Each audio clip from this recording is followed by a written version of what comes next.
जय हिंद दोस्तों, स्वागत है आप सभी का आपके अपनी डेली करंट अफेयर्स की क्लास पे। मैं हूं आप सभी का राजा गुप्ता और मैं आपको 1263 नंबर की डेली करंट अफेयर्स पढ़ाने जा रहा हूं।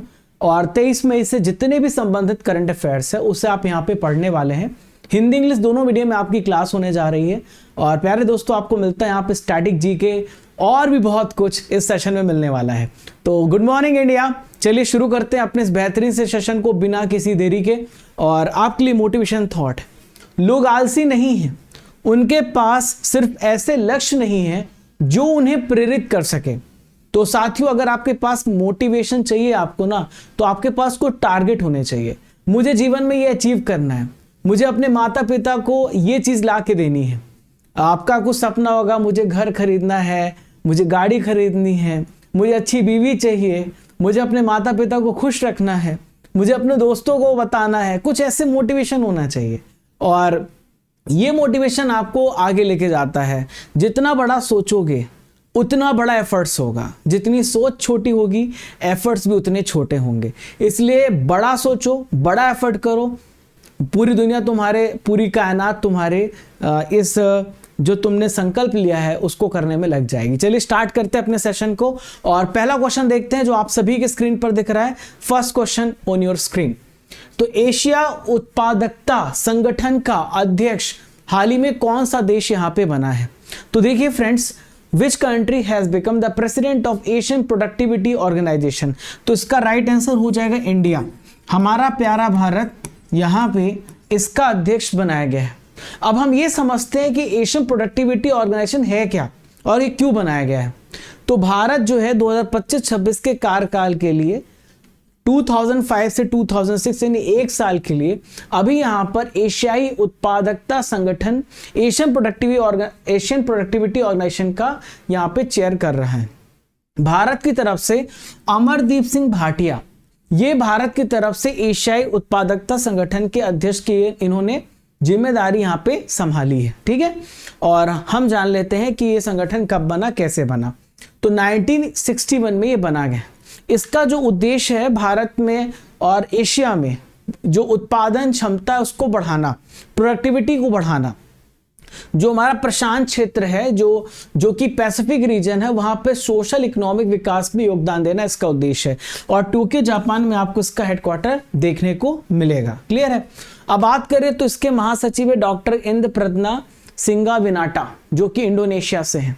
और इसमें टोटल 21 मेंबर्स हैं। भारत भी इसका सदस्य है, ये भी आपको ध्यान में रखना है। ठीक है, अब देखिए मैं आपको सारे इंपॉर्टेंट करंट अफेयर्स बता देता हूं जो कि इस कॉन्फ्रेंस समिट से रिलेटेड है। आइए के करके जानते हैं।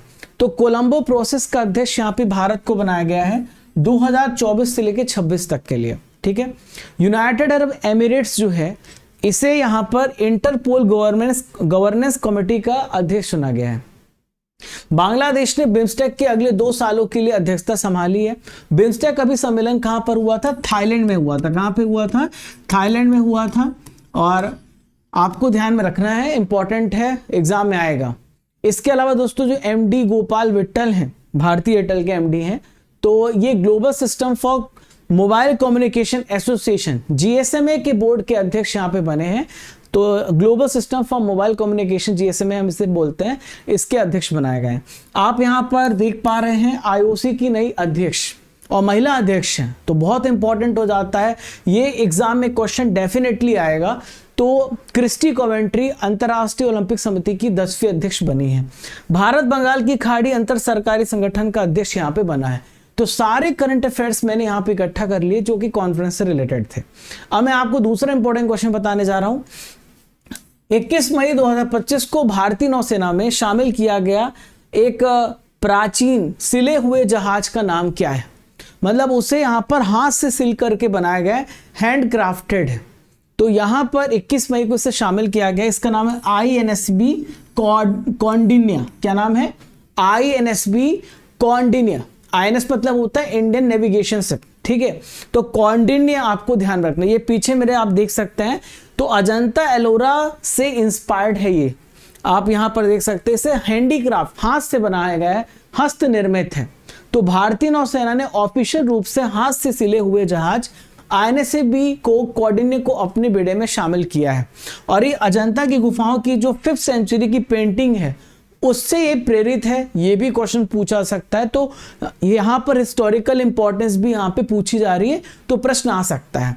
अजंता की जो गुफाएं हैं वो महाराष्ट्र में, इसको यूनेस्को में शामिल किया गया है।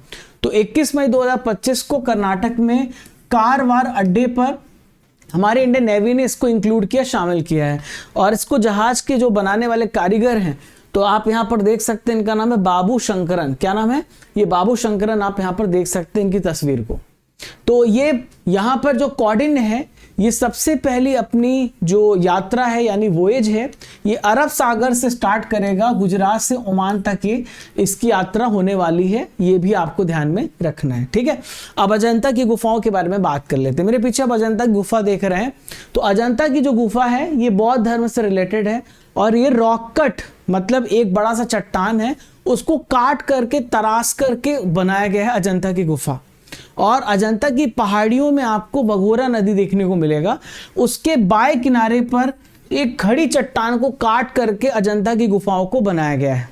महाराष्ट्र में औरंगाबाद डिस्ट्रिक्ट है, वहां पर आपको अजंता की गुफाएं, ये देखिए कितना बड़ा यहाँ पे चट्टान है, और उस पे काट काट करके यहाँ पे मठ बनाए गए। जो बौद्ध भिक्षु थे आ करके यहाँ पर मेडिटेशन करते थे और यहाँ पे शांत अवस्था पे रहते थे। यहाँ पर आपको 30 गुफाएं देखने को मिलेंगी, और कुछ गुफाएं आपको अधूरी देखने को मिलेंगी, ठीक है। तो जो गुफाएं हैं वो चैत्यगृह हैं, बौद्ध भिक्षुओं के लिए संग्राम या विहार मठ है, जो मैं आपको बता चुका हूँ।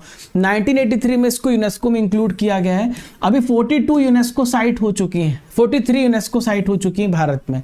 मोइदम जो कि असम में है, जो कि राजा रानियों का कब्रगाह है, अभी उसको शामिल किया गया है। तो ये भी आप ध्यान में रखना, एग्जाम में यहाँ से प्रश्न पूछेगा। तो मैं आपको पढ़ा भी चुका हूँ, यूनेस्को का पूरा कंप्लीट वीडियो दे चुका हूँ। प्यारे दोस्तों, इस क्लास की PDF आपको मिलेगी स्टडीगर एप्लीकेशन में।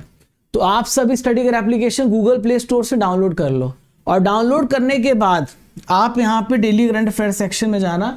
तो जैसे ही क्लास खत्म होगी आपको इसकी PDF मिल जाएगी। और कोर्सेस एंड PDF में अर्जुन जीएस फाउंडेशन बैच है, बहुत सारी जो क्लास देख रहे हो उसका टेस्ट भी लगा सकते हो, फ्री टेस्ट है, आपकी रैंकिंग पता चलेगी डेली, ठीक है। और टेलीग्राम चैनल को ज्वाइन कर लेना, राजा गुप्ता करंट अफेयर्स, बहुत इंपॉर्टेंट है। क्विज, इंपॉर्टेंट PDF, नोटिफिकेशन सब कुछ यहाँ पे मैं शेयर करता हूँ। नंबर है हमारी टीम का, अगर कोई आपको दिक्कत हो रही है आप मुझे व्हाट्सएप कर सकते हैं, नंबर मेरे पास भी है। तो आपका जो मैसेज है मेरे तक पहुँच जाएगा, कमेंट से भी कर सकते हो, इंस्टाग्राम से भी कर सकते हो, जैसे जैसे करना चाहो। क्वेश्चन नंबर 3 पे आई देखते हैं। न्यायमूर्ति के सोमशेखर किस राज्य के हाई कोर्ट के मुख्य न्यायाधीश बने? Justice K Somashekar has been sworn as the chief justice of high court of which one of the following state? तो मणिपुर का इनको यहाँ पे क्या बनाया गया है? मणिपुर हाई कोर्ट का चीफ जस्टिस CJ बनाया गया है। क्या बनाया गया है? चीफ जस्टिस CJ इनको बनाया गया है। तो भारत के राष्ट्रपति के द्वारा ही अपॉइंटमेंट होती है और ट्रांसफर होता है। तो पहले कर्नाटक हाई कोर्ट के मुख्य न्यायाधीश थे, अब इनको मणिपुर हाई कोर्ट का मुख्य न्यायाधीश अपॉइंट किया गया, नियुक्त किया गया है, ठीक है। तो मणिपुर हाई कोर्ट की हम बात करें तो इसकी स्थापना हुई है 2013 में 25 मार्च को। और ये इसके पहले जो मणिपुर हाई कोर्ट था, मणिपुर जो था तो गुवाहाटी हाई कोर्ट के अधिकार के क्षेत्र में था, बाद में से अलग करके, और ताकि मणिपुर के लोग मणिपुर में ही जाएं, उनको असम न जाना पड़े, उनकी प्रॉब्लम, उनकी जो सोल्यूशन है उनको वहीं पे मिले, प्रॉब्लम का जो रेजोल्यूशन है, प्रॉब्लम का जो सोल्यूशन है। अब हाई कोर्ट के बारे में हम यहाँ पे डिस्कस करते हैं। तो हमारे आर्टिकल नंबर 214 में संविधान में एक बात कही गई है कि हर एक राज्य का एक हाई कोर्ट होगा, उसी के अंतर्गत यहाँ पे हाई कोर्ट की स्थापना की जाती है। और यहाँ पर आर्टिकल नंबर 231 भी इंपॉर्टेंट है। अगर ऐसी व्यवस्था नहीं बन पाती कि एक राज्य का एक हाई कोर्ट हो, तो 2 या 2 से अधिक राज्य या केंद्र शासित प्रदेश का एक हाई कोर्ट हो सकता है। प्रेजेंट में भारत में टोटल 25 हाई कोर्ट हैं, 25 हाई कोर्ट है। रिसेंटली में अमरावती, जो कि आंध्र प्रदेश की नई कैपिटल है, इसको 25 नंबर का हाई कोर्ट बना दिया गया है। ये भी आप ध्यान में रखना, ये आपके एग्जाम में आएगा, इंपॉर्टेंट, ठीक है। चलो समझ गए आप, यहां तक पॉइंट्स आपको क्लियर हो गए? हाँ, चलिए। तो आप यहां पर देखिए, जो हाई कोर्ट के जो CJ होते हैं या फिर अदर जजेस होते हैं, उन सब के अपॉइंटमेंट देश के प्रेसिडेंट के द्वारा की जाती है। और हाई कोर्ट के जो न्यायाधीश होते हैं उनकी रिटायरमेंट 62 ईयर्स है। अगर आप सुप्रीम कोर्ट में जज हैं तो आपकी रिटायरमेंट एज 65 साल होगी। मिनिमम एज क्राइटेरिया कहीं नहीं बताया गया, ना हाई कोर्ट में ना सुप्रीम कोर्ट में, बस कुछ क्वालिफिकेशन कंडीशन जो मैं पॉलिटी में आपको पढ़ाऊंगा, आप पढ़ते रहो बस। एक आर्टिकल नंबर 217 है जिसमें बताया गया है कि आर्टिकल नंबर 217 के हिसाब से जो हमारे देश के राष्ट्रपति हैं, भारत के जो मुख्य न्यायाधीश हैं और राज्य के राज्यपाल हैं, तो उनके सलाह मशवरा के हिसाब से हाई कोर्ट के न्यायाधीशों को अपॉइंट किया जाता है, ध्यान में रखिएगा, ठीक है। क्वेश्चन 4 पे आज बढ़ते हैं। एशियाटिक शेर की वर्तमान में सर्वाधिक आबादी कहां पे पाई जाती है, आपसे पूछा जा रहा है। Where is the largest population of Asiatic lions found. तो एशियाटिक शेरों की सबसे ज्यादा आबादी आपको गिर राष्ट्रीय उद्यान, जो कि गुजरात में है। कहां पे है? गुजरात में है, ठीक है, गुजरात में है। आंसर आप लिख लीजिएगा। अब यहां पर अदर ऑप्शंस को देखिए। काजीरंगा राष्ट्रीय उद्यान कहां पर है? असम में है। रणथंबोर राष्ट्रीय उद्यान कहां पर है? राजस्थान में है। रणथंबोर कहां पर है? राजस्थान में, नोट करिएगा। सुंदरबन कहां पर है? टाइगर रिजर्व वेस्ट बंगाल में, ठीक है। Sundarban delta, Sundarban tiger reserve, ये वेस्ट बंगाल में है। तो गिर राष्ट्रीय उद्यान में आपको गुजरात में सबसे ज्यादा एशियाटिक शेरों की आबादी देखने को मिलेगी, और ये डेटा गुजरात के चीफ मिनिस्टर भूपेंद्र भाई रजनीकांत पटेल ने पेश किया है। शेरों की गिनती के नए आंकड़े यहाँ पे जारी किए गए हैं। 2020 में शेरों की संख्या 674 थी, लेकिन अब ये बढ़ करके 891 हो गई। 891 शेरों की संख्या यहाँ पे हो गई है। तो एशियाटिक शेर की जो वर्तमान में आबादी है सबसे ज्यादा गुजरात में। एक ही आप देखें तो एक छत्र है यहाँ पे राज एशियाटिक शेरों का। वन राष्ट्रीय उद्यान जो गिर वन राष्ट्रीय उद्यान है वहां पर आपको देखने को मिलेगा, ठीक है। चलिए, तो ये प्राकृतिक आवास में रह रहे हैं। अब बात करें तो जो ये प्रजाति है केवल भारत के गुजरात में ही आपको देखने को मिलेगी, उसके आसपास के क्षेत्र में देखने को मिलेगी। इसका वैज्ञानिक नाम है पैंथेरा लियोपर्सिका, और इसका जो परिवार है वो बिल्ली प्रजाति का, कैट स्पीसीज का है। इसे बोलते हैं फेलिडी। क्या बोलते हैं? फेलिडी बोलते हैं, ठीक है। चलो, अब मैं आपको कुछ इंपॉर्टेंट फैक्ट्स बताता हूं कैट फैमिली से रिलेटेड। सबसे ज्यादा टाइगर आपको एमपी में देखने को मिलेंगे 785। भारत में टाइगर संख्या 3682 है। सबसे ज्यादा भेड़ियों की संख्या एमपी में 772। यूपी में सारस की संख्या है 19,918, सबसे ज्यादा है, ठीक है। सबसे ज्यादा हिम तेंदुए लद्दाख में देखने को मिलेंगे। भारत में चीतों का एकमात्र निवास स्थान कूनो नेशनल पार्क जो कि एमपी में है। सबसे ज्यादा तेंदुए लेपर्ड्स एमपी में देखने को मिलेंगे 3907। क्वेश्चन नंबर 5 आई बढ़ते हैं। पेरितो मोरेनो ग्लेशियर किस देश में है जिसका एक विशाल बर्फ खंड टूट गया है? The Perito Moreno glacier located in which one of the following country that has a huge ice block that has been broken, ठीक है, स्प्लिट हो गया है। अब देखो इस बात को समझो कि अभी मैंने आपको याला ग्लेशियर पढ़ाया था जो कि नेपाल में 2040 तक पूरी तरीके से विलुप्त हो जाएगा।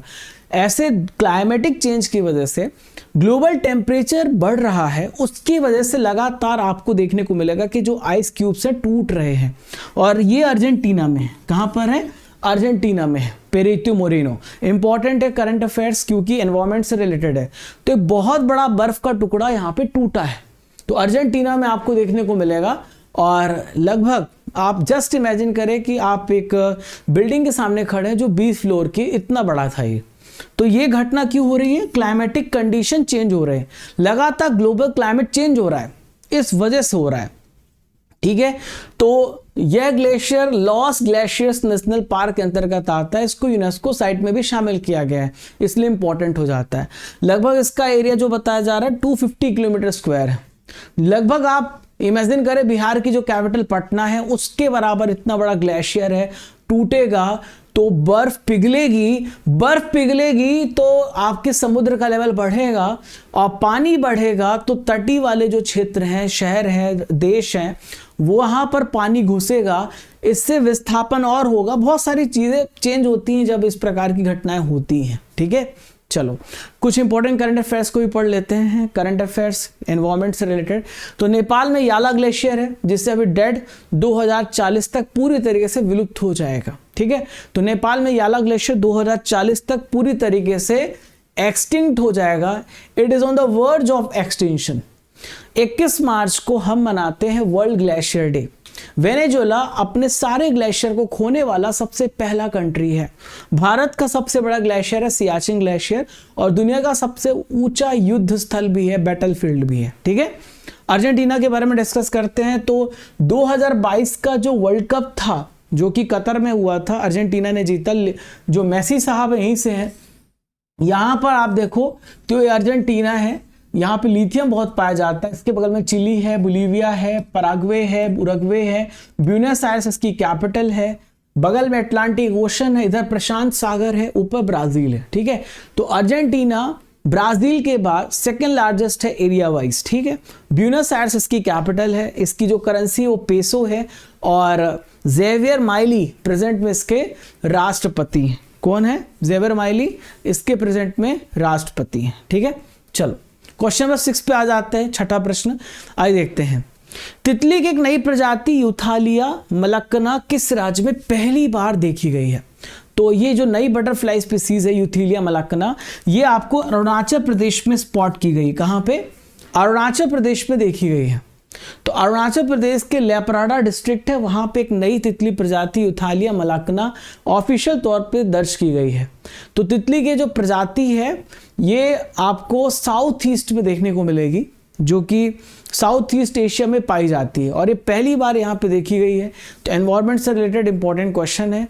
भारतीय जो सब कॉन्टिनेंट है भारतीय उपमहाद्वीप में पहली बार देखी गई है, इसलिए इंपॉर्टेंट है। अब बात करते हैं यहाँ पे अरुणाचल प्रदेश की। तो आप यहाँ पे अरुणाचल प्रदेश देखो, इसकी जो बाउंड्री है इधर पे चाइना से लगती है, म्यांमार से लगती है, यहाँ पे यंग्याप दर्रा है, और ग्रेटर हिमालयाज भी आपको यहाँ पे देखने को मिलेंगे, ऊंची ऊंची चोटियां भी हैं, और यहीं पे ग्रेटर हिमालयाज खत्म भी हो जाते हैं। असम के साथ, नागालैंड के साथ, भूटान के साथ इसकी बाउंड्री भी छूती है। ठीक है, अरुणाचल प्रदेश की कैपिटल ईटानगर है। केवल त्रिविक्रम परनाइक यहाँ के गवर्नर है, पेमा खांडू यहाँ के चीफ मिनिस्टर हैं, जो कि भाजपा पार्टी से बिलोंग करते हैं। टोटल सीटों की संख्या यहाँ पे 60 यहाँ पे सीटें हैं। राज्यसभा सीट 1 है, लोकसभा 2 सीट है। नामदफा नेशनल पार्क और मॉलिंग नेशनल पार्क, दोनों इंपॉर्टेंट नेशनल पार्क आपको अरुणाचल प्रदेश में देखने को मिलेंगे। बहुत इंपॉर्टेंट है, ये एग्जाम में आएगा। ठीक है, चलिए अगला प्रश्न यहाँ पे देखते हैं। नेक्स्ट क्वेश्चन आपके स्क्रीन पर आइए देखते हैं। तो कुछ करंट अफेयर्स भी डिस्कस करते हैं। मेरे पीछे आप यहाँ पर देख सकते हैं, कोलोसल बायोसाइंसेस ने एक डायर वुल्फ के 3 पिल्लों को जन्म कराया है। बायोटेक कंपनी है, ये बहुत बड़ी उपलब्धि है। मालदीव्स में डैम सेलफिश की एक नई प्रजाति यहाँ पे पाई गई है, ये भी आप ध्यान में रखना, ये भी आपके एग्जाम में पूछा जाएगा, आएगा। ठीक है, क्वेश्चन नंबर 7 आइए देखते हैं। 7वां प्रश्न, यूरोपा लीग है, फुटबॉल टूर्नामेंट है, इसका खिताब किसने जीता है? Who has won Europa league 2025 football title? तो इसको टोटेनहम हॉटस्पर ने जीता है। किसने जीता है? टोटेनहम हॉटस्पर ने जीता है। तो टोटेनहम हॉटस्पर ने मैनचेस्टर यूनाइटेड को 1-0 से हराया है। स्पेन बिलबाओ में ये कंपटीशन हुआ था, ये मैच हुआ था, टूर्नामेंट। तो टोटेनहम हॉटस्पर द्वारा जीती गई अंतिम ट्रॉफी 2008 में थी, अब 2025 में इन्होंने इस टूर्नामेंट को जीता है। तो टोटेनहम हॉटस्पर के जो इंपॉर्टेंट खिलाड़ी हैं वो हैं सोन ह्यूंगमिन कप्तान है, ब्रेनन जॉनसन है, पेप्सर है, मिकी वेनेडे है। ठीक है, इंपॉर्टेंट करंट अफेयर्स जो फुटबॉल से रिलेटेड, स्पोर्ट्स से रिलेटेड है। तो कोपा डेल रे कप फुटबॉल का कंपटीशन है, एफसी बार्सिलोना ने जीता है। फीफा ने कॉन्गो गणराज्य के फुटबॉल महासंघ को अभी हाल ही पे निलंबन किया था, वो अब निलंबन सस्पेंशन हटा दिया है, ये इंपॉर्टेंट है। ठीक है, क्वेश्चन नंबर 8 पे आइए चलते हैं, जो कि स्पोर्ट्स से रिलेटेड करंट अफेयर्स है, आपके एग्जाम में आएगा, बहुत इंपॉर्टेंट है। आइए जानते हैं।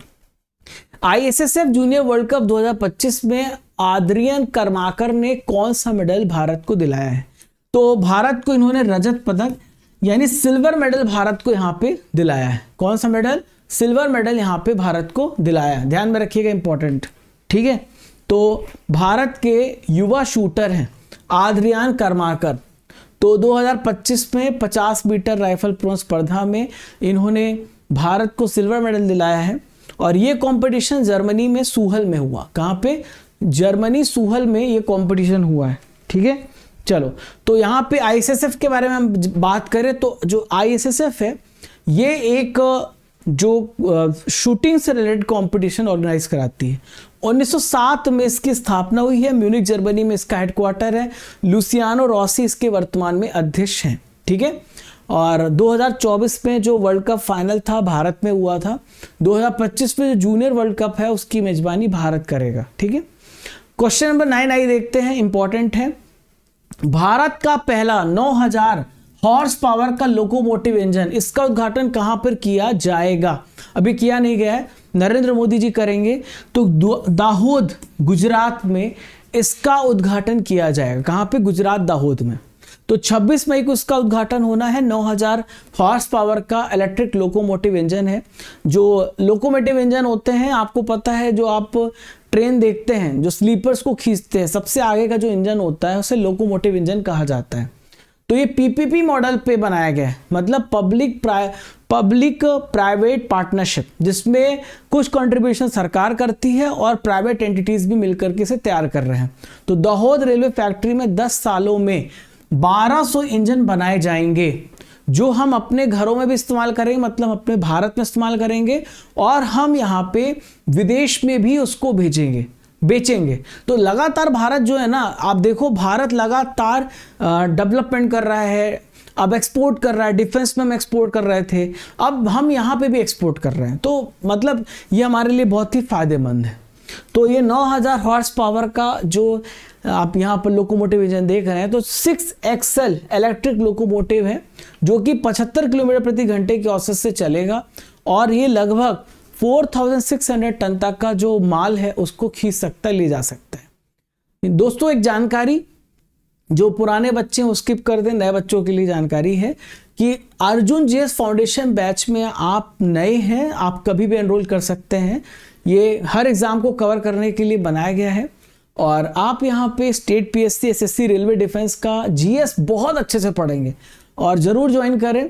ये सारे विषय आपको पढ़ाए जाएंगे। 11 सब्जेक्ट है, 800 रुपीज़ में। आप इस नंबर पे कांटेक्ट कर सकते हैं।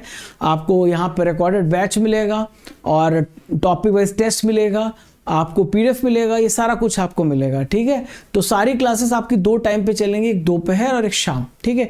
तो आज की क्लास के लिए आप लोग रेडी रहना, 12 बजे से आपकी क्लास है, ठीक है। बाकी जो रिकॉर्डेड लेक्चर्स देख सकते हैं सारे बच्चे, अगर वो अटेंड नहीं कर सकते तो रिकॉर्डेड भी देख सकते हैं। ओपन करना है एप्लीकेशन, और डाउनलोड करने के बाद गूगल प्ले स्टोर से कोर्सेस एंड पीडीएफ में जा करके आप यहाँ पे एनरोल हो सकते हो। और इसके अलावा टेस्ट सीरीज है, और इसके अलावा दोस्तों आप डेली करंट अफेयर्स की पीडीएफ, ये सारी चीज़ें आपको एक ही प्लेटफॉर्म पे मिलेंगी। क्लियर है? चलिए, ये सारे विषय आप मेरे साथ पढ़ने वाले हो, ठीक है। चलिए, प्रश्न नंबर 10 आप सभी की स्क्रीन पर है। 10वां क्वेश्चन आप सभी के स्क्रीन पर आइए देखते हैं। केंद्रीय गृह मंत्री ने अमित शाह जी ने हाल ही में E0 FIR, ये जो पहल है, इसकी घोषणा की है। तो इसकी घोषणा कहां पे करी है? तो इसकी घोषणा दिल्ली में करी है। कहां पे? दिल्ली में। कहां पे? दिल्ली में, याद रखिएगा। तो दिल्ली में इसकी घोषणा करी गई है। EFIR, 0 EFIR पहल यहां पे स्टार्ट करा है। तो इसमें क्या होगा कि जो साइबर अपराध हो रहे हैं आजकल, तो साइबर अपराध को रोकने के लिए किया जा रहा है, और आपको एक बेटर सोल्यूशन मिले, इसके लिए यहाँ पर किया जा रहा है। तो साइबर वित्तीय अपराधों की शिकायतें यहाँ पे अपने आप दर्ज करी जाएंगी। अगर किसी व्यक्ति के साथ 10 लाख रुपए से ज़्यादा का फ्रॉड होता है, तो यहाँ पर उसका 0 FIR दर्ज होगा। आप किसी भी, अब ऐसा नहीं होगा कि मतलब आपको अपने नियरेस्ट थाने में जा करके शिकायत दर्ज कराना है। आपके साथ फ्रॉड हुआ, आप जाइए किसी भी थाने, इसमें कोई क्षेत्र नहीं है। तो साइबर सिक्योरिटी को मजबूत बनाना, साइबर फ्रॉड की जांच में तेजी लाने के लिए, आजकल बहुत ज़्यादा साइबर फ्रॉड हो रहे हैं। आपके लिए एक हेल्पलाइन नंबर है 1930। आपको हेल्पलाइन नंबर 1930 पे डायल करना, अपने शिकायत दर्ज कराना है। 10 लाख रुपए से अधिक का साइबर अपराध है तो ऑटोमेटिक FIR में बदल जाएगा, ठीक है। तो 0 FIR का मतलब होता है किसी भी पुलिस स्टेशन में, चाहे वो किसी क्षेत्राधिकार में हो, आप किसी भी संज्ञेय अपराध के लिए सून FIR दर्ज करा सकते हैं, ठीक है। क्लियर है? कॉग्निजेबल ऑफेंस के लिए आप यहाँ पे जाकर के आप अपनी शिकायत दर्ज करा सकते हैं, FIR दर्ज करा सकते हैं। क्वेश्चन नंबर 11 आइए देखते हैं। हाल ही में overseas citizen of India OCI का नया पोर्टल लॉन्च किया गया। तो OCI का नया पोर्टल किसने लॉन्च किया है? तो हमारे देश के जो गृह मंत्री हैं, इनका नाम है अमित शाह। तो अमित शाह जी ने OCI पोर्टल लॉन्च किया है। OCI का मतलब होता है ओवरसीज सिटीजन ऑफ इंडिया, जो कि मतलब भारतीय मूल के हैं लेकिन भारत के नागरिक नहीं है। अब वो रहना चाहते हैं, कुछ समय के लिए आना चाहते हैं, हमारे तो वो गेस्ट हैं, तो उनके लिए व्यवस्था हम कर सके, बार बार उनको वीज़ा के लिए अप्लाई ना करना पड़े। तो 2013 में ये पोर्टल डेवलप किया गया था। अब इसकी जगह एक नया पोर्टल बनाया जा रहा है जिसको हम क्या कहते हैं यहाँ पर OCI पोर्टल। तो OCI एक विशेष श्रेणी है जो भारतीय मूल के उन लोगों को दी जाती है जो भारत के नागरिक नहीं, भारत के सिटीजन नहीं है। तो बार बार उनको आना पड़ता है, या वो अनिश्चित काल के लिए रहना चाहते हैं तो उनको अनुमति मिलती है। भारत में वो यहाँ पे प्रॉपर्टी खरीदना चाहते हैं, किसी प्रकार की कोई भी एक्टिविटी में शामिल होना चाहते हैं तो उनको यहाँ पे अनुमति दी जाती है, ध्यान में रखिएगा। अभी रिसेंटली में कुछ इंपॉर्टेंट पोर्टल्स लॉन्च हुए हैं, आइए इसको भी पढ़ लेते हैं। भू भारती पोर्टल तेलंगाना ने लॉन्च किया है। राष्ट्र पर मोबाइल एप्लीकेशन रक्षा मंत्रालय ने। फ्लड वॉच ये एक ऐसा एप्लीकेशन है जो आपको बाढ़ की जानकारी देगा, पहले से ही आपको इसके बारे में सूचना मिल जाएगी। तो केंद्रीय जल शक्ति मंत्रालय के द्वारा इसे लॉन्च किया गया है। ठीक है, चलिए आज का आखिरी इंपॉर्टेंट डेली करंट अफेयर आप सभी की स्क्रीन पर आई देखते हैं। किस राज्य की सांगरी खिचड़ी की फली को GI टैग दिया गया है? तो सांगरी जो है, राजस्थान के जो लोग होंगे वो समझ गए होंगे, राजस्थान में आपको देखने को मिलेगी सांगड़ी। इसको रिसेंटली में GI टैग यहाँ पे दिया गया है। सबसे ज़्यादा GI टैग वाला राज्य यूपी है और खासकर बनारस को बहुत सारे GI टैग मिले हैं। तो इस प्रकार से आपको सांगड़ी देखने को मिलती है, राजस्थान में देखने को मिलेगा। ये खिचड़ी की फली है। जो खिचड़ी के पेड़ जो होते हैं ना, वहाँ पे थार रेगिस्तान का आश्चर्य के रूप में जाने जाते हैं, क्योंकि कठोर रेगिस्तानी जलवायु में पनप जाता है। क्योंकि इतने, अब देखो ग्रीन ग्रीन पूरा आपको दिख रहा है, ये बहुत बड़ी बात है। ठीक है, कि आप देखो थार रेगिस्तान जो भारत का सबसे बड़ा मरुस्थल है, वहाँ पे ये उगते हैं। तो इसलिए आपको ध्यान में रखना, इसलिए इनको GI टैग यहाँ पे दिया गया है। तो ये आमतौर पर राजस्थान के जो वेस्टर्न शुष्क क्षेत्र जहाँ पे वर्षा नहीं होती है, और जैसलमेर और जो बाड़मेर जगह है वहाँ पर आपको ये देखने को मिलेंगे, वहाँ पे पाए जाते हैं। अब रिसेंटली में बहुत सारे GI टैग दिए गए, उसको भी थोड़ा पढ़ लेते हैं फिर आगे बढ़ते हैं। तो रिंडिया सिल्क और खासी हथकरघा को GI टैग दिया गया, मेघालय से इसका संबंध है। पनरुती काजू तमिलनाडु से इसका संबंध है। पुलियान कुड़ी एसिड लाइम ये तमिलनाडु से इसका संबंध है।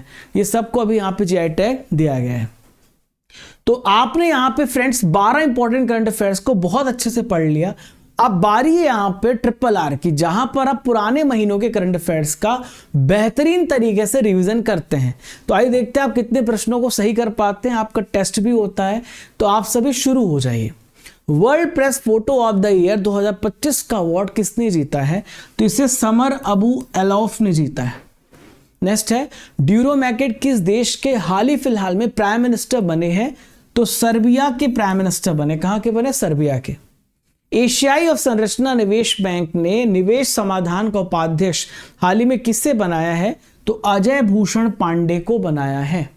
भारत का सबसे बड़ा अंतर्राष्ट्रीय क्रूज टर्मिनल कहां पे लॉन्च किया गया है? तो मुंबई में इस क्रूज टर्मिनल को लॉन्च किया गया है।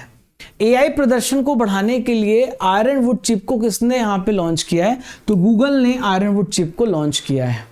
प्यारे साथियों, 22 मई के इंपॉर्टेंट करंट अफेयर्स का रिवीजन करेंगे जो कल आप सभी ने करंट अफेयर्स पढ़े हैं। देखते हैं आप कितने प्रश्नों को सही कर पाते हैं। भारत का पहला पूर्ण साक्षर राज्य ये मिजोरम है। कौन सा राज्य है? मिजोरम। हार्ट लैम्प पुस्तक की जो लेखिका हैं कौन है जिन्हें अंतरराष्ट्रीय बुकर पुरस्कार 2025 मिला है? तो ये है बानू मुश्ताक। क्या नाम है इनका? बानू मुश्ताक इनका नाम है। माउंट एवरेस्ट पे चढ़ने वाली CSF अधिकारी कौन बनी है? तो इनका क्या नाम है? गीता समोता।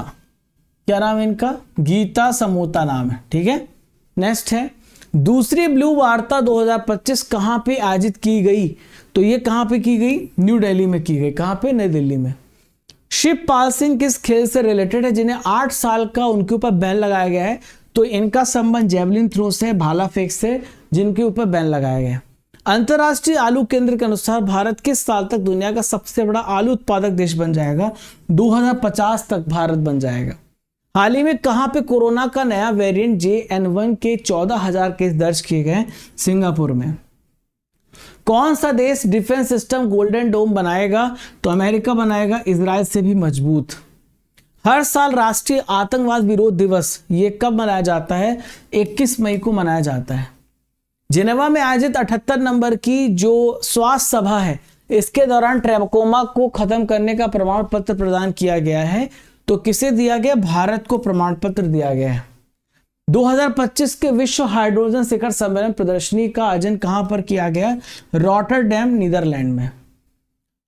स्वेज नहर प्राधिकरण ने मालवाहक जहाजों को कितने % का छूट प्रदान किया? 15% का यहां पे छूट प्रदान किया है, ध्यान में रखिएगा, ठीक है। तो साथियों ल्यूसेंट जीके के प्रश्नों को डिस्कस करेंगे जो आपके एग्जाम में आ चुके हैं। आइए देखते हैं। भारतीय संविधान के आर्टिकल 32(226) के तहत कितने प्रकार के रिट जारी किए जाते हैं? सीजीएल 2023 का प्रश्न है। 5 प्रकार के रिट होते हैं, हैबियस कॉर्पस, पेंडेमस, क्वो वारंटो, सर्ट्यूररी, है ना। तो ये सारे जारी किए जाते हैं। भारत के संविधान के आर्टिकल 19 ने मूल रूप से अधिकारों की गारंटी दी थी। तो कितने अधिकारों की गारंटी है? 6 अधिकारों की गारंटी है, 6 फंडामेंटल राइट्स। भारतीय संविधान के किस आर्टिकल में शोषण के विरुद्ध मौलिक अधिकार का प्रावधान है? ठीक है, तो शोषण के विरुद्ध जो है अधिकार है, आर्टिकल नंबर 2324 में राइट अगेंस्ट एक्सप्लॉयटेशन के बारे में बताया गया है। आपके लिए प्रश्न है, एशियाटिक शेर की वर्तमान में सर्वाधिक आबादी कहां पे पाई जाती है? आपको इसका आंसर मुझे कमेंट बॉक्स पे देना है। आप सभी को एक तस्वीर दिख रही है, आपको पहचान करना है ये तस्वीर किस महान पर्सनालिटी की है।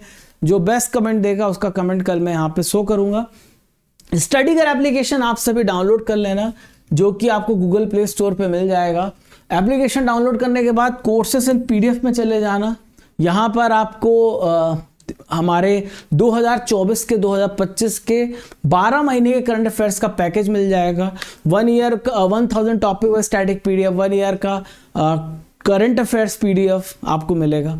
टेस्ट सीरीज है, यहाँ पे ई बुक्स हैं, बहुत कुछ है आपके लिए, यहाँ पर जाकर के विजिट करना। दोस्तों समर सेल का आज आखिरी दिन है। आप सभी स्टैटिक जीके की बुक को मंगा सकते हैं, हिंदी इंग्लिश दोनों मीडियम में, ऑब्जेक्टिव भी है और आपकी थ्योरी भी है। तो आपका टेस्ट भी स्टार्ट होने वाला है, 25 से टेस्ट स्टार्ट कर रहा हूँ, 50% तक का डिस्काउंट है। ये स्टैटिक जीके बुक आपके हर एग्जाम में काम आने वाली है। और प्यारे साथियों आप यहाँ पे ई बुक सेक्शन में सब देख लेना। और प्यारे साथियों आप यहाँ पर मंथली बुक्स को भी डाउनलोड कर सकते हैं, हर महीने की मंथली बुक्स भी आती हैं करंट अफेयर्स की। तो साथियों चैनल पर अगर आप पहली बार आए हैं तो डोंट फॉरगेट टू सब्सक्राइब, अपने दोस्तों को शेयर करो, वीडियो पसंद आए तो लाइक करना और कमेंट करके अपना फीडबैक देना कि आपको और इस वीडियो से क्या उम्मीद है और क्या क्या आप चाहते हैं। तो साथियों चलते हैं, आप सभी अपना ख्याल रखो, बढ़िया से पढ़ो, माता पिता का आशीर्वाद लेके अपने सपनों को पूरा करने के लिए दिन रात एक हो जाओ। बहुत जल्द आप सफल होने वालों, मैं पहले से आप सभी को कॉन्ग्रेचुलेट करता हूं। जय हिंद, जय भारत। जब तक तोड़ेंगे नहीं तब तक छोड़ेंगे नहीं। Bye bye.